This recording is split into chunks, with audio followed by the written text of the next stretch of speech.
ఎన్నో ఉన్నాయి. చింత చిగురును ఆహారంలో భాగంగా తీసుకోవడం వల్ల రక్తహీనత సమస్య తగ్గుతుంది. కామెర్ల వ్యాధిని నయం చేసే గుణం కూడా చింత చిగురుకు ఉంటుంది. చింత చిగురు రసంలో పటిక బెల్లాన్ని కలుపుకొని తాగటం వల్ల కామెర్ల వ్యాధి తగ్గుతుంది. చింత చిగురును తీసుకోవడం వల్ల శరీరంలో వాతం ఎక్కువ అవ్వడం వల్ల వచ్చే సమస్యలు తగ్గుతాయి. అంతేకాకుండా మూల వ్యాధుల నుండి ఉపశమనం కూడా కలుగుతుంది. చింత చిగురును ఉడికించి ఈ నీటిని చర్మంలోకి ఇంకేలా రాయడం వల్ల కీళ్ల నొప్పులు తగ్గుతాయి.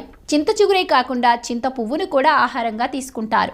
దీనితో కూడా పప్పు, పచ్చడి వంటివి తయారు చేస్తారు. ఫిలిప్పైన్స్లో చింత ఆకులతో చేసిన టీని మలేరియా జ్వరానికి వైద్యంగా ఉపయోగిస్తారు. చింత చిగురును తీసుకోవడం వల్ల థైరాయిడ్ను నియంత్రిస్తుందని, రక్తాన్ని శుద్ధి చేస్తుందని తాజాగా ఆరోగ్య నిపుణులు జరిపిన పరిశోధనల ద్వారా రుజువైంది.